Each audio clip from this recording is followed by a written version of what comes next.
नमस्कार सर्व. आज निवडणुकीचा दिवस आहे. सर्व मतदार मंडळी यांनी पाठीमागच्या 5 वर्षामध्ये काय झालेलं आहे हे सर्वांनी याचा विचार करायचा आहे. तुमच्या मताला ज्या कोणाला पैसे देऊन तुम्ही मतं टाकताय तुम्हाला गृहीत धरलं जात आहे.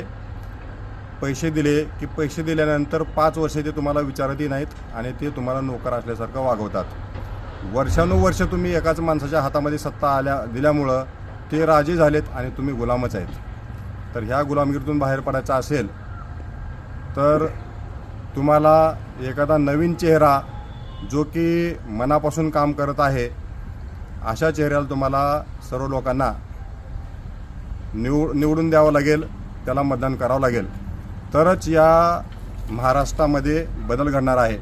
महाराष्ट्रामधलं जे दूषित वातावरण झालेलं आहे या दूषित वातावरणाला तुम्हाला जर चांगलं करायचं असेल तर तुम्हाला मनापासून चांगले काम करणारे कार्यकर्ते जे की आम्ही बघतोय मतदान टाकल्यानंतर 5 वर्ष आम्ही फोन करू परेशान आहेत, परंतु आमचा फोनसुद्धा उचलत नाहीत.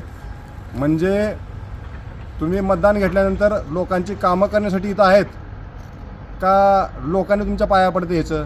हे तर उलटंच व्हायला लागलं. म्हणजे ह्याला लोकशाही म्हणता येत नाही. ह्याच्यासाठी लोकांनी विचार करायला पाहिजे की आपल्या जवळचा माणूस कोण आहे, साधा माणूस कोण आहे, जो आपल्याला गेल्या 5 मिनिटामध्ये भेटेल, आपली अडचण समजून घेईल आणि त्यावरती तोडगा काढेल.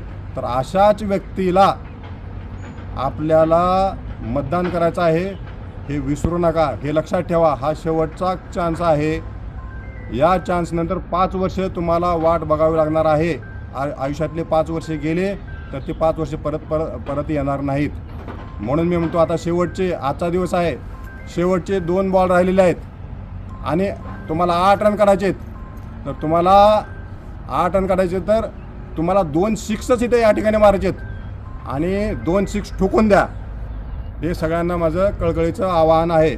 सामान्य माणसाला निवडून द्या जेणेकरून पुढं चालून ही घराणेशाही बंद होईल आणि सामान्य माणसामध्ये सुद्धा उभारण्याची ताकद होईल. पुढे सामान्य नेतृत्व पुढे येतील. ही सगळ्यांना आग्रहाची विनंती. समजूतदार असाल तर समजून घ्या, नसाल तर गुलामगिरी करत बसा.